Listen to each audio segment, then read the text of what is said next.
Hello, viewer. Thanks for joining us once again on Adolescent Youth SRHR digital platform. So this is the first time this year that we've started our business, and we are here to get to learn more about what Inspire Life Kenya is all about and how it is impacting the lives of children, women, and even youth here in Kenya. So I would also like to also inform you that we've also started podcasts. So you can also find, like this year now, we've decided that we're also going to also add another feather to our cap. So we are going to have the Google podcast where you are going to also find these interviews in audio format. So Mary Maina is on set and she's ready to share with us her work and what they and the work that they do. So welcome to the studio. Welcome to the studio, Mary. Kindly introduce yourself to the viewer so that they can get to learn more about you. Thank you so much, Violet. My name is Mary Maina. I am a resident of Mombasa. I am a youth leader. I am a life skills trainer. I am the executive director of Inspire Life Kenya. I have so many other posts which I'm known with, but today I'll just introduce myself as Mary Maina, who is the executive director of Inspire Life Kenya, and I have journeyed and trained different young girls, women, and youths on issues of life skills. Thank you. Welcome. So kindly share with us more about your work. And you're not at the center. Is it possible for you to move to the left so that you can? Yes, the left. No. Yes, like that. So kindly share with us about what Inspire Life Kenya is all about and why you started this particular initiative. Inspire Life Kenya is an organization which is registered as an NGO. It works in 6 counties, that is Mombasa, Kwale, Kilifi, Nairobi, Busia, and Makueni. We have not started working in other counties, but our much felt presence is in Mombasa, Kwale, and Kilifi. We are a women-led organization which is focused on working with women, children, and youths. We have implemented a project before which was called Value-Based Approach to PCV. The project was working with children children who are in school or learning institution to do a self-search on their contribution to the peace and security in this country. And when we were discussing about the issue of values, that's where we started seeing the need of us incorporating the issue of the value-based model on different projects we were doing. So we have been doing life skills for the longest time. Personally, I'm a life skills trainer. I have worked with girls along the coast, training them on how to know who they are and how they associate with others, and also best describe themselves on how they can make decisions which are effective to their lives. So we decided that since that model had worked very well during our peace and security projects, that's when we saw a need of incorporating it when we were discussing about the issues of health and reproductive health. So when we are interacting with different platforms of women and girls and victims and survivors of the GBVE, we decided to use the value-based model. So it's a model we have been using for the longest time to ensure that we reach girls to help them understand who they are and interact with them on different issues that they face on day to day. Yeah, so you mentioned that you're working on GBV. Kindly elaborate what GBV is all about and the initials, because there are viewers who may not know what even those initials stand for, and also kindly elaborate on even the situation of gender-based violence in the coastal region. Okay, thank you so much. GBV is the gender-based violence. Some have also said that at certain times people can add the S so that it becomes the sexual gender-based violence. What we are partnering with an organization called Solgidi. Inspire Life Kenya partners with an organization called Solgidi, and Solgidi is Solidarity with Girls in Distress. That organization works with vulnerable girls who are living in different slums area. So our interaction with them, we have been offering training and skills development to the girls, and that's where we were able now to interact with them during this project. The girls have been facing a lot of discrimination and a lot of abuses from different people and different categories of people. So in our life skills training, we decided that since GBV was a need assessed and identified by many people, that is what we were going to handle. Well, when we talk about gender-based violence, we are talking about violence which is done or it's a violence which either women or men faces due to the gender they have, and most of the time it can be psychosocial, physical violence. It can be gender, it can be violence, sexual violence. It can be any other kind of violence which is induced on people depending with their gender. So what we do more is the prevention part of it, where we train the girls so that they can be able to prevent, and when it happens they can be able to report to the different people who are in a position to respond to the needs.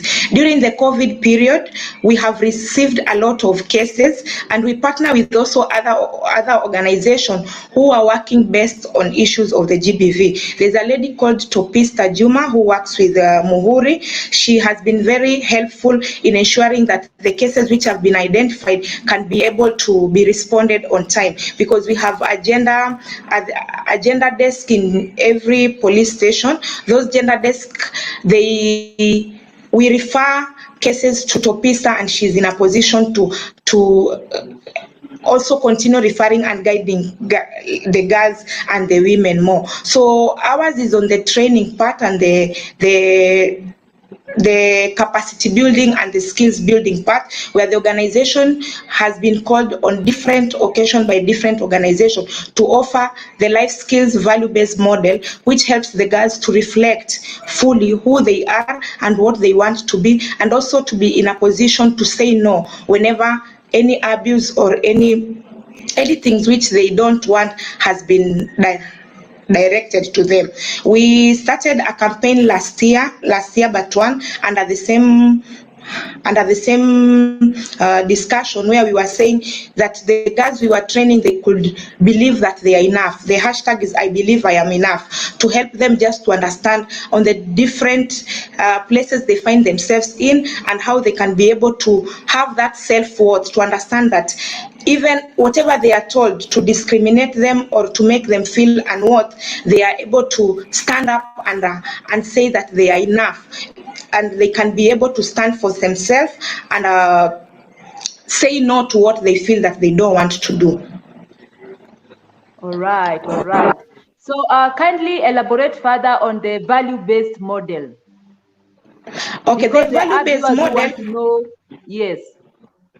The value-based model is a model which has been used by different countries to provide platforms to do self-evaluation. The value-based model has three modules or three sections, which the first section is when it talks about the who I am, the personal aspect of reflection of an individual, of who the individual is. Under the section 1 or under the module 1, we focuses on helping the girls or the women or the participants we are working with to identify, to know who they are. And in the first category, or in the first section, we help them to just evaluate of what are those things amongst themselves which they feel that they need to be appreciated with. Because most of the people have been judged, and that has really demoralized them, and they feel like they are unworthy because of what others have said. So in this module, we just help the participants to reflect on who they are, to appreciate the God's creations in themselves, and also to work on their self-esteem. To, after their self-awareness and realization, we help them to understand of their worth. We take them through different games and procedures just to help them appreciate that they are worth and they love themselves, and know that unless they allow other people to tamper with their esteem, they can still stand firm and appreciate who they are. So it's in category 1, we work with 4 skills, which one is self-realization or self-awareness. The second one, we work with self-esteem. The third one, we work with how they cope with their emotions. And the fourth one, it's how they work with their, or how they cope with the different feelings they have and the different attitudes and how they view themselves. So in this session, that is where we provide a safe space for the girls to just reflect on the people around them, to share on instances in their lives which have made them not feel worth. And that is where the cases of the GBV or of the victim and survivors shares more on what they have gone through. Through this process, we are using a talking circle model. When we are doing the session 1, we provide a safe space avenue of where they are given an opportunity to share. We build trust and also talk about the issue of confidentiality, help the girls just feel that there are people who appreciate them, who know that they are worth, and that they can listen and offer that shoulder. During this session, we don't have any interruptions. We just provide them an opportunity to just reflect on instances and moments in their life which they felt like people had an upper hand in misusing them. This model has really worked because we have seen girls walking out of relationships and walking out of instances in their lives or memories which have been able to undermine their esteem. And in this session, because we don't interrupt when they are sharing and when they are giving out on what they want, on their feelings, we note on the cases which need further referrals on issues which are extreme. So our support is just offering that training part of it, and in between we provide that safe space of them sitting in a circle and sharing on what they feel is affecting them. And on the second module, that is where we talk about the relationships and the external people and how they relate with them. How do they ensure that they relate with the outside world? But first, they have identified whom they are and what they want to be and who they feel they are, not what other people say. So when they come to the second categories of where we talk about issues of communication, relationships, negotiation, and all other aspects which bring interpersonal skills, that's where we provide them with an opportunity to reflect on the relationships they are in and how the relationships have been able to affect them, and the relationships which were affected and how they can be able to mend them. We also provide another opportunity for the open discussion there, and provide them with an avenue for them to continue exploring on what they feel has really affected them and helping them to let go. We have also introduced an aspect of the trauma healing in these sessions, where we give them an opportunity to just interact with issues of forgiveness, ensure they reflect on issues of if they want really to follow up on those people who have been able to offend them, and if they feel it's something they can let go, because most of the girls or women we have interacted with might have gone through some traumatic issues which they were not able to forgive even when the justice is served. So you find some who are able to follow the the court process, the case is ongoing or has been concluded. They have the justice part of it, but they don't feel like they are whole again. So in this session, when we are talking about issues of relationships and how they can be able to mend them, we also provide an avenue for them to talk about issues of forgiveness and how they can be able to let go of things which have happened to them. We emphasize that forgiveness is not about the person who has offended you, but about the issues, about you personally and letting go and growing. And then on the third session, on the third category, that's where we talk more on issues of decision making. We know some people are hurting because of the decisions they have made, and the decisions have not turned right. So we provide them with an opportunity to evaluate back on what they have done or the decisions they have made and how those decisions have been able to affect them. We also provide an avenue for them to plan further on where they want to see themselves, be it girls, be it women, be it youths. We provide an opportunity for them to plan on where they want to see themselves next. So it's a model which you can decide on how many sessions you want to do with, depending on the number of days you have. You can also decide on the length or the other topics you can bring in between. So the fully value-based model was we have been able to incorporate different trainings which we have been able to receive, which we see they can work best. So when we were doing the PCV model, the value-based responding to the PCV or the peace to prevention, counter violence, extremism, there are some aspects we were adding in that. But when we realized that there were a lot of girls who were hurting because of facing a lot of violence or experiencing their parents being punished or their parents being abused by their partners, we decided now there was a need for us to introduce the trauma healing session. And then the trauma healing session, we were able now to introduce the issues of forgiveness, and where it's important, we also advise them to reconcile with the people whom they have been offended with. So it's a journey we do, and after we even refer the girls to the people who can now be able to support them to the next level, we also have a follow-up mechanism to ensure that we can be able to follow up the girls and the women which have been able to be followed up after the sessions. So there are sometimes we can conduct 3-day sessions, although it's not sufficient to do a 3-day session. But when we have a 7-day session, we can be able to incorporate all the aspects in this model and ensure that the women and the girls we are working with are able to stand up and say no, and they are able also to stand and say that they can believe who they are and what they want to achieve in their lives. During the last 2 months, that was November and it was early December, I received an opportunity from Kikoske to go and conduct gender sessions. Kikoske is Kenya Community Support Center in Tana River. They were implementing a project by Amkeni, that is the UNDP, where they had incorporated an aspect of the gender-based violence in the Access to Justice program they're implementing in Tana River. So we were in Tana River Delta and we were talking with different women and different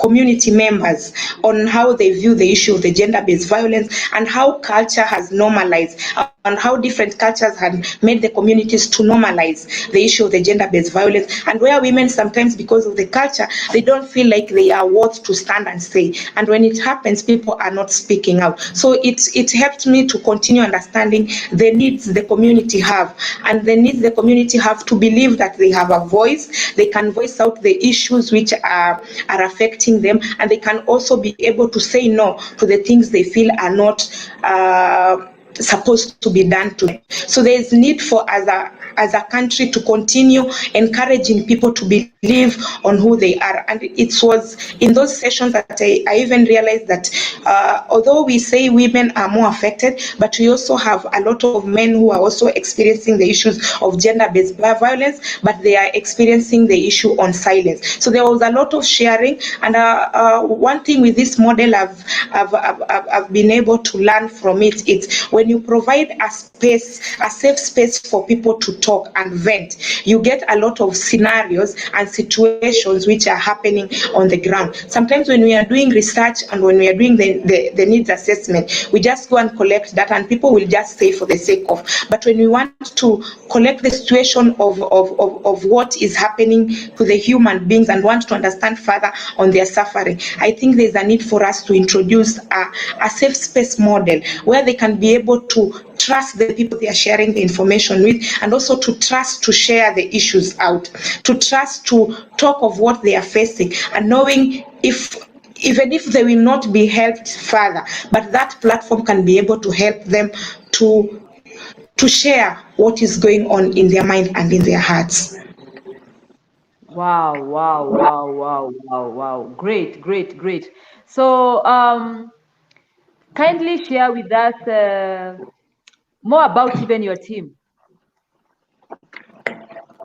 The team, the organization I'm working with started in 2010, and we have been working on no-cost activities until 2019, when we received funding from Global Center through the support of the funding was a collaboration of Kenya Community Support Center and Global Center, where we received the funding and we were doing on peace and security project. But now we have been interacting with different communities, and we have a strong team of community resource person, that is the CRPs, and volunteers whom the organization have trained on different models, the value-based model being one of them, and the trauma healing sessions be another model. So we despite the organization not being able to conduct a lot of activities because of financial constraints, we have partnered with different organizations, and we have been offering the skills and the training or the capacity building session to different organizations. I've mentioned that we have worked closely with Solgidi, that is a program under the Catholic Diocese of Mombasa.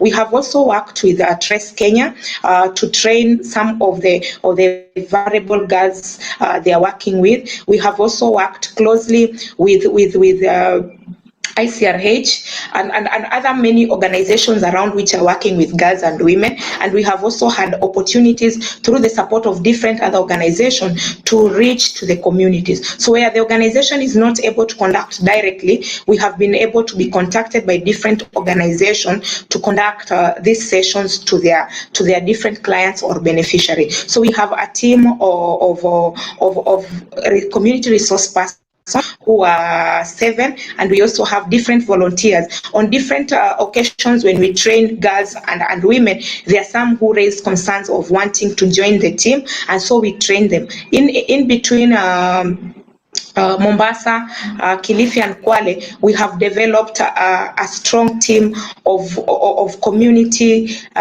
who are really impressed with the work we are doing, and they have occasionally requested for our training, and we leave them to continue training on areas we cannot be able to attend to. So mostly at the moment, because we don't have funding to do the projects ourselves, we have taken upon us to continue working with different organizations who are having different programs, whom we feel the life skills and the value-based model can work best, so that we can reach them and ensure that we have created a critical mass of citizens who can be able to stand and believe that they are enough despite the circumstances and the things which have happened to their lives.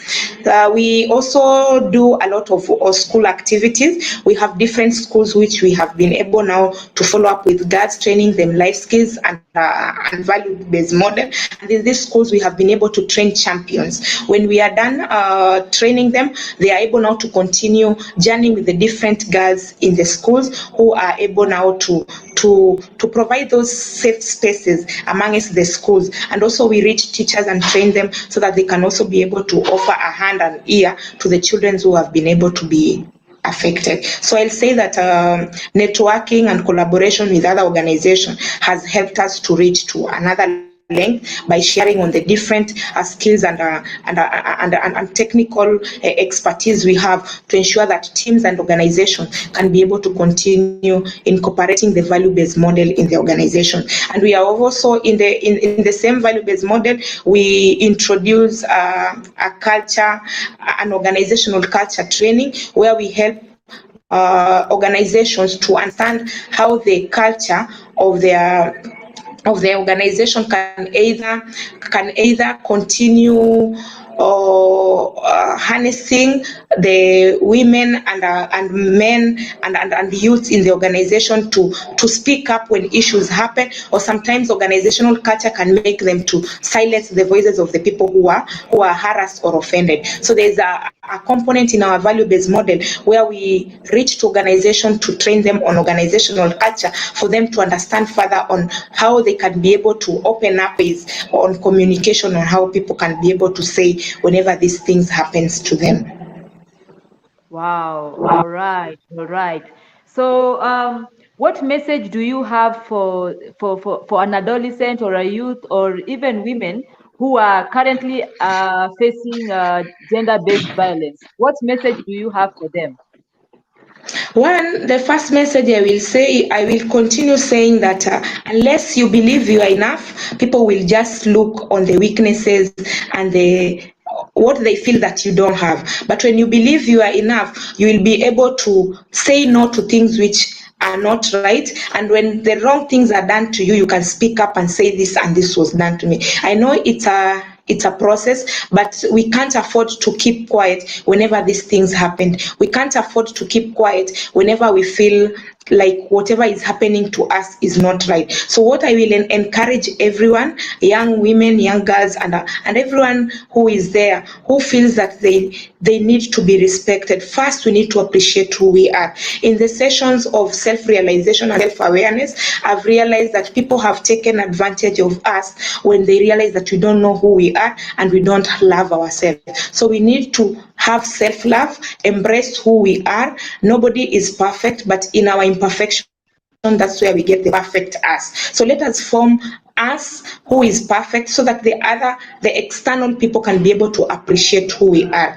Let us learn to share whatever is happening to us. Sometimes the outside world may continue oppressing us or taking advantage of us because they really think that we are not worth. So self-worth is very key, self-esteem is very key, and at times I tell girls and women I work with that unless you start working on your self-esteem, people may want to continue or making you feel that you are less a person. So let's continue working on who we are and believe that we are enough, because when we believe we are enough, we are going to conquer the world. Women are very strong. People have wanted to show another picture of us being weak, but when we evaluate on what we go through and what we have been able to survive, we'll realize that we are very strong, and together we can be able to save the world. Thank you. I'd like you to take this opportunity to pitch to a potential donor. Why should they support Inspire Life Kenya? What I will say is that the model has been tested and we have been able to reach to more than 1,000 women, young women and girls, and we have seen the value-based model transforming lives. We have a lot of work ongoing. We have been able to create a critical mass of women and youths who believe in who they are. So in continuing to reach to communities, in helping the community to heal, because what is happening now is that everyone is bleeding, and in our bleeding we have forgotten what values are. So for all of us to reflect back and appreciate what values are, we all need to get support so that we can be able to reach to more and more communities, just to reflect on how lack of our values have made us, how lack of the values in our society have made different people not appreciate who we are, have made different people not appreciate the society at large. It's a time now, and we are seeing what is going on in our country, and in that it's really showing that there is lack of values. So if we can all of us embrace values, appreciate the values, and appreciate providing spaces and safe spaces for the people to vent, I believe this country will heal and will go to the next level. Thank you. So thank you, Mary, for joining this particular show today. We appreciate. And yeah, so we just want to say thank you, and we wish you the best in your endeavor. Is there any last word that you'd like to say? Thank you so much, Violet, for this opportunity. I look forward to continue having an opportunity where we can continue sharing the work we are doing, and also having spaces, such spaces, to have survivors and people who have benefited from this model to be able now to continue sharing the success stories of what has happened through this model. I believe that this is not the last time for us to interact. Let's continue impacting the world differently by different models and modules we use. Thank you so much for the opportunity. Definitely, definitely. So, viewer, I want to say thank you to you for taking your time to even watch and listen to this particular interview. We hope that that you're even going to even reach out to Inspire Life Kenya, so that you can collaborate with them even in your work. So we are done for today. Thank you, and see you next time, even when we have another guest on board. Asante.